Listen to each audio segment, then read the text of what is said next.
Hi all, me again. As you can see, I'm certainly in a lot better place mentally and socially. I feel a lot more with it. I don't feel down. I positive again. Feel back to my old self. Uh, yes, the MS is slowly progressing. My walking is terrible. I get tired quite easily. My memory is not great, but I certainly feel a lot better than I did. This is number 2 effort of doing the video. As number 1 video, after I got back to edit it, I discovered, shall we say, a little tiny boogie up the nostril, which it sort of distracts from the video, so I deleted it. Thought, oh well, we'll do it again. But I'm glad I did, because I feel more positive than I did then. So it's really quite good. I've got the day off. It's Friday today. It's the 15th, I think. Yeah, 15th of September 23. And I'm just parked up on the side of the road, been out for a drive, because I've been working from home for the last 2 weeks. I'll explain a little bit more on that in a bit. But I've been sort of cooped up at home, so I thought, day off, I'm going to go out. I hadn't been out since last Sunday, so just nice to get out and about. So what has been happening since I last posted? Firstly, sorry for the very long delay between videos. As you, from my last video, I wasn't in a particularly good state, and that kind of got me down a little bit. But thankfully, my company have been, again, really supportive and have allowed me to work from home while my family are away in Japan. They're back tomorrow. I know the cat is looking forward to them coming back, although it seems to have finally accepted that I'm its only choice for food. So, pay attention to the human that feeds me, kind of a bit, kind of thing. But no, the trip over there, I believe, is going well. It's going as per plan, so I'll get to hear about it all tomorrow night, hopefully. So what else have I been up to? One of the things you may remember that I've been going to a radio club for a number of years now. Ooh, must be about 12, 15 years. The previous premises was bad. It wasn't until during COVID they actually had a disabled toilet fitted. Although I use the word disabled toilet and fitted loosely. Yes, it is a disabled toilet. Fitted, it's not great, but it is what it is. Access was awful until we went to the temporary premise where I've evicted from our previous place. Don't know why, no reason for it. We just had a letter saying you got 2 weeks to leave, remove all your radio equipment and things, antennas and all. We temporarily went to the Filton Community Centre. Nice place, don't get me wrong. It does have its issues though. There are some parking spaces for disabled vehicles, but they are completely and utterly full of, and okay, not all disabilities are visible, I agree, but the people getting out of their cars to go to the karate class and dance classes there seem to be fairly able-bodied. So parking was a problem. We were at that location for 3 weeks. I was able to park in front of other club members' cars, as the disabled bays were full up with, as I said, people that seem to be fairly able-bodied, etc. But I do accept not all disabilities are visible. So that's not the major grief. The building had a ramp, and the front door was really quite good. Could get through with my walker and things. Yeah, it was great. The inner doors, if you're claiming to be a disabled friendly building, really unlock the inner doors so that both doors open. If I was in a wheelchair, I wouldn't have been able to get into the building's internal doors, because the for example, going in for the first set of double doors, the left-hand door was open, the right-hand one was locked top and bottom. And if I was in a wheelchair, I wouldn't have been able to undo them, and the chair wouldn't go through the door. Similar sort of thing from with my walker, it wouldn't go through the door, but one of my colleagues undid the doors for me. So that was the first little tiny bit of grief. So this road I'm on at the moment, it's usually very quiet, but it's quite busy today. As I was saying, that's the first things first, is the inner doors. If you're going to offer disabled facilities, please, please, please unlock them. You can lock them again for security at the end of the day. It doesn't take 5 minutes to go around locking 3-4 doors. Disabled toilet though, that's different. That is different. So there is one toilet marked as being disabled. That is in the gents toilet. And to get to it, you have to go through the actual toilet complex itself, past the urinals and all sorts of things. Not a biggie if you're a bloke, but if you're a woman, it could be quite intimidating. It's almost like having the toilets in the far end of the ladies and blokes walking in and out of it. It's sort of no privacy. But that's not the major problem. The major one for me was the door itself to go into the toilet has got a door closer on it that you've got to be a very, very strong person to push open. That's the first problem. The second problem is no way in this world would a wheelchair go through that door. No way. Going through the door with my walker was difficult. It's not wide enough for a wheelchair to go through. My walker won't go through it or anything. It's just, I can't remember what the smaller sizes of a UK door is, but I will look it up on the internet. It's a standard door size, but it's the smaller bathroom door size. So you've got in this country extra large, normal, and I think it's 29 inches wide. I think it's 29 inches, 32 inches, and 38 inches. I think I have to double check those measurements, but it's the smaller one anyway.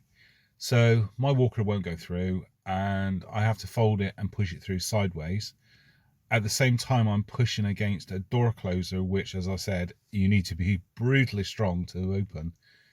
So you get inside, and then you discover that, as I said, the cubicle is the far end of the toilets. So you've got to go past the urinals and things. Not a problem because I'm a bloke, so no issues. However, when you get to the toilet cubicle, loads of room in it. It's got a really big door that swings open into the bathroom area, so not into the toilet area, if that makes sense. So it opens outwards, not inwards. When you go to close the door, the lock doesn't reach the actual keep. So you let go of the door and it just swings open. And I tried 4, maybe 5 times to try and lock it, but unfortunately desperate we took over, and I ended up going into just one of the ordinary cubicles and shutting the door. And it's one of those that you've got to be literally stood on top of the toilet pan to shut the door, because there is probably about 2 inches, maybe 2.5 inches from the door to the toilet swing clearance. So that was awkward, but when you're desperate, you make do. And then, of course, trying to get back out again, you're fighting against the door closer and trying to get the door, your wheelchair through sideways, the walker through sideways even. And it was awful. So I've only ever used the toilet there, but guys, have a look at that, because you really do need to reevaluate your disabled toilet facilities at the Filton Community Centre. But other than that, it's a really, really nice place, don't get me wrong. So if you get the doors, parking and the loo sorted out, you're on a winner there, my friends. But anyway, we've moved again. So our new premise, which is up in Staple Hill in Bristol, different altogether. Absolutely A1. Okay, parking difficult. There's double yellow lines outside. Not a problem. I can park on them with a blue badge. Perfect. The entrance door is okay. It's got a door closer on it, but it's not brutally strong, so I can open it. And my walker goes through no problem at all. A wheelchair would go through no problem. There's a ramp. It's a pretty good surface. Can't say the same for the public pavement, but that's not their fault. That's the council. So you go into the building. It's got a hardwood floor. So it's smooth. It's level. There's no roughness to it. All the internal doors are wide enough for the walker to go through. A wheelchair would go through no problems at all. The rooms are really quite a good size. They're well equipped. The seating around the edge of the room is such a height that for me, it's comfortable. I can actually sit on it and not struggle to get up. So like I said, the doors are all good, accessible. The public kitchen is accessible. There's a bar as well. That one, you got to go through a pair of double doors, but they're both unlocked and both open. So that's no problem at all going in and out. So again, no problem. So whoever designed that community centre has done really well. It's a really, really good place. And I'm glad that it looks like we're going to be there as a club for hopefully a few years. So yeah, top brass to that one. So what else have I been doing? Back in early part of August, as part of my feeling really down and sorry for myself, I splashed out and bought myself a small drone aircraft. The spec on it interested me because it's got what they call return to home mode, which means if it's miles away from, well, I say miles away, there is a flight limit to it. So if it's a distance away from you, you can press the return to home button. The aircraft will climb to a set height and literally return and land. It will turn up within half a meter of where it took off from. So for me, unless something tragically goes wrong with it, at least it comes back to me so I can literally get to it. So the last thing I wanted to do is it landed in the middle of a field and I can't get to it. I've been learning to fly, which is a little bit of an art. I will admit I'm not brilliant at it, but I'm getting better. My friend and I, it's just a hobby now. It's just something. He lives on his own. I've got MS, so I'm kind of socially don't really mix as such. I don't go drinking or anything. He tends not to go out, so it's a good excuse to say, hey, what are you doing tomorrow night? Should we go out for an hour or so flying? And he'll come out with me. And we've been out, I've been flying 3 times now, 4 times myself. My first flight was around our office on a Sunday, so it was quiet. So I had to fly around the field over the backside. My office is right in the countryside, and we got open fields all the way around us. So that was praying that I wouldn't lose the drone on my very first flight. But as I said, the return to home worked. What else? But we've been flying a couple of times ourselves. You know, he's having to fly my drone and I've flown it. And I can see it being quite an interest, a hobby, a common, trying to get out of the house for a bit. Such a point, I went and did what they call the flyer ID and operator ID for the CAA. So I do hold, I'm certificated and registered. The exam really easy.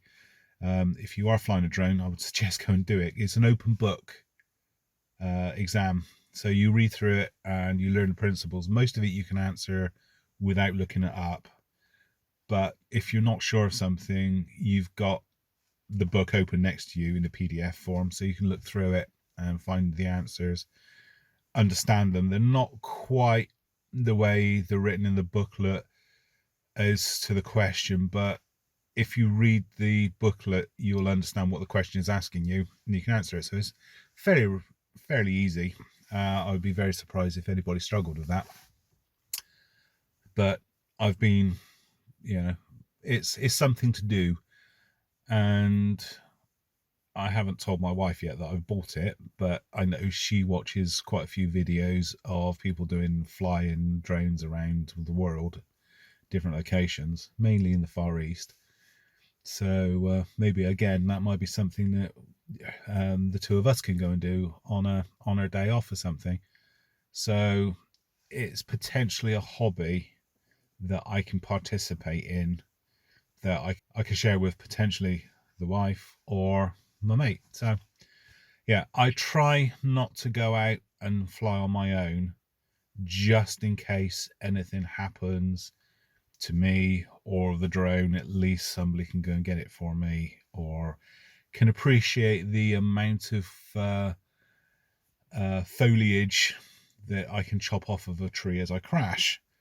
The reason why I say that, I'll try and add the video of it up somewhere on this channel when I'm talking. I was flying last Sunday, and I didn't allow for the drone doesn't have rear view mirrors or collision avoidance or anything like that. But I did frighten a pigeon, and I did prune a tree. I did break one of the propellers, so yeah. Moving on. So that's really kind of lifted me as well. As you would have been knowing if you've been following the channel, I've been trying to study for an exam which I was getting kind of wound up about, because I know my memory is not so good. I get brain fog a lot, and I could be at work doing a job, and I have to say to my colleague, do you know what I was doing, because I've forgotten. And they'll sometimes prompt me again. But no, on Friday last week, I was meant to do the exam, but Thursday we had internet problems at home, and I spent the whole day tethered to my phone as a hotspot. There was a major problem with the network somewhere up north. So I cancelled my exam because I was worried that the internet wouldn't be back for doing it. So that was rescheduled for Tuesday this week, just gone. The exam's a Microsoft 365 fundamentals exam, so it's the starting offer for 365. I use that professionally, as we do a lot of administration for 365, so I kind of use it, but needed the qualifications. So, and I was getting myself wound up about not being able to do exams and being forgetful, and was worried that I couldn't remember any of it. But I guess doing or using the tools a lot and doing a lot of study, and I mean a lot of study, we're talking 5 months, I suppose, in all of doing it. Not very often, sort of about 20-minute chunks is probably about the most I can take in a day. But going over it and over it and over it and over and over it, I went through the training materials probably about, I don't know, probably 15 to 20 times, I suppose. But the exam, which I did at home, so it's what they call a proctored exam. So the exam centre has to look around the room, make sure there's no papers.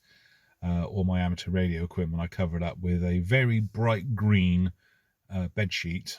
So if the lady at the other end, when he was looking around the room, she must have thought I got a bad taste in colour. But did the exam. Glad to say I actually passed it, which...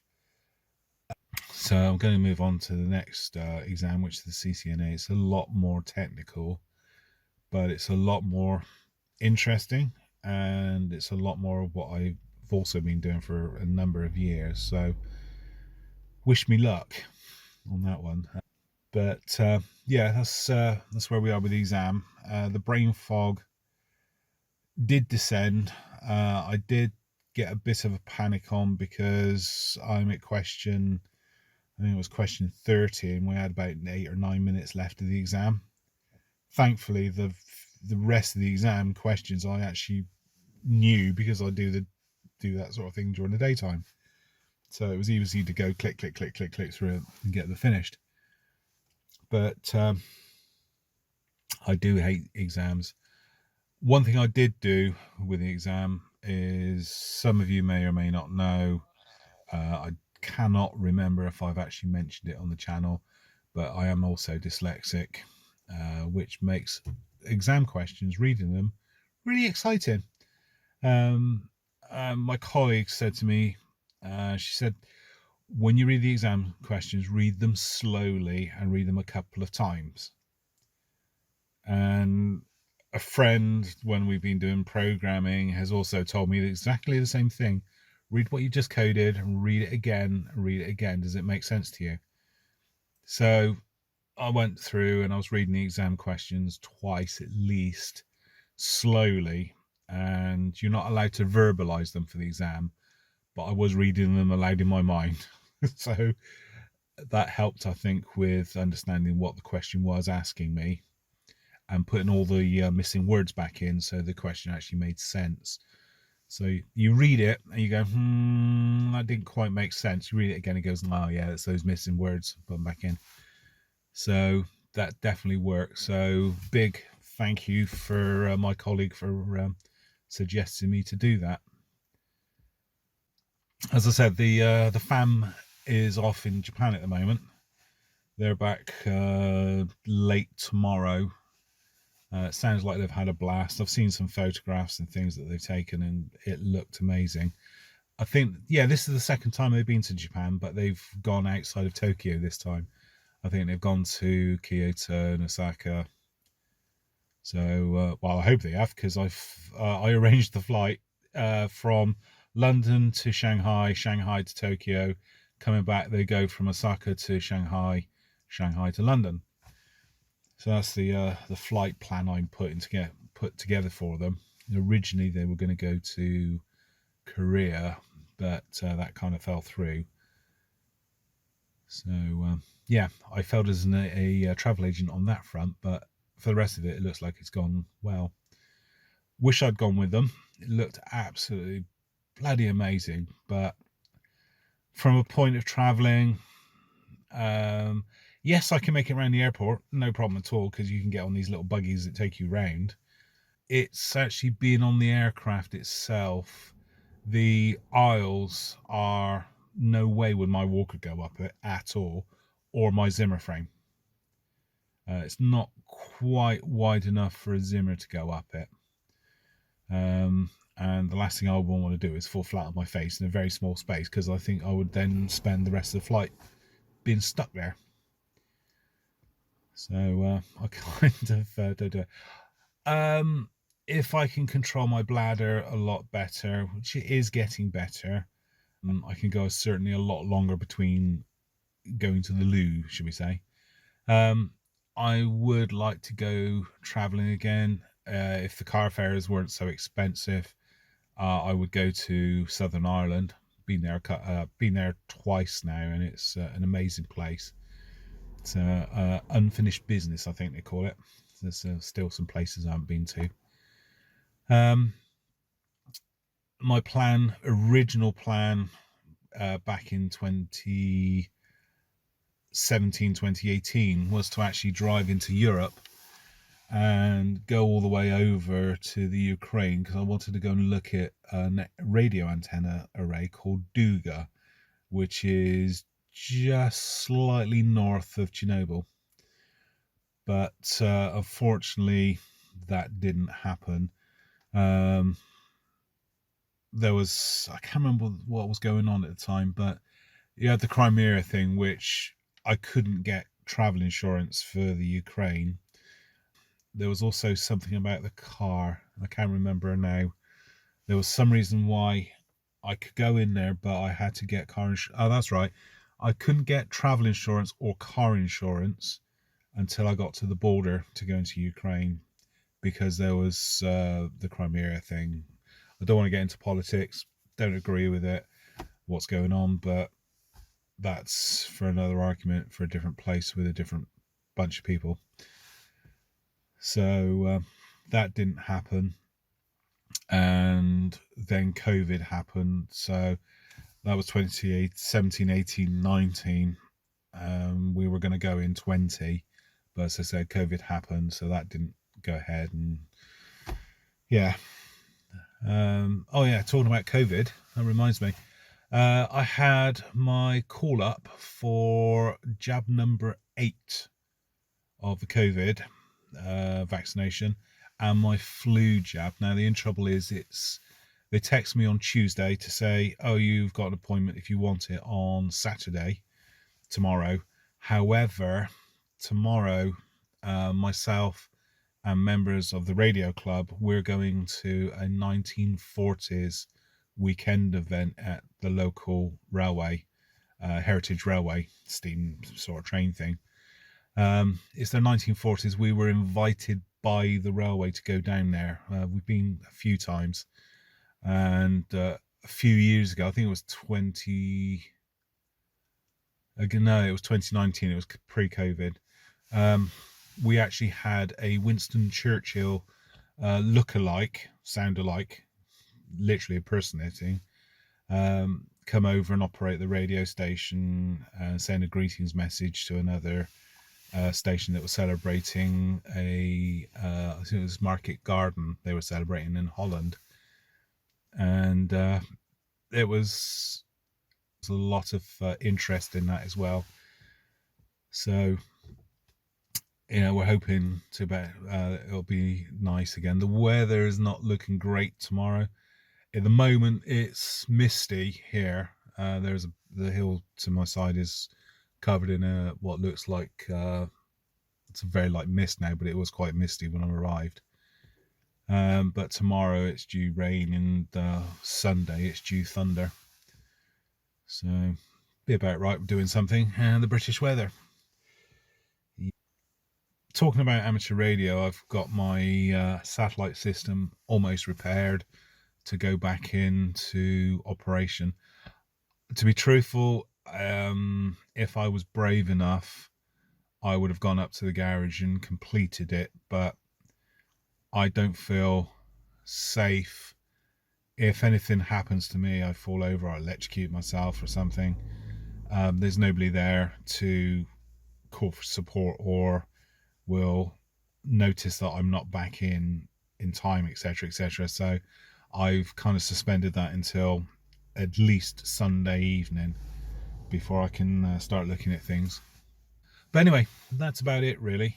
Like I said, this is video number 2 because the first one I shot had an unwelcome guest with me. So that was, well, I edited it down to about 20 minutes video, and then I realized it was there and I thought, I can't really publish it, so I took that down and deleted it. Right, that's it for this video. As I said, if you are new to the channel, thank you for subscribing. I am, at the moment, there's 21 subscribers, which is 21 more than I ever anticipated, so thank you so much.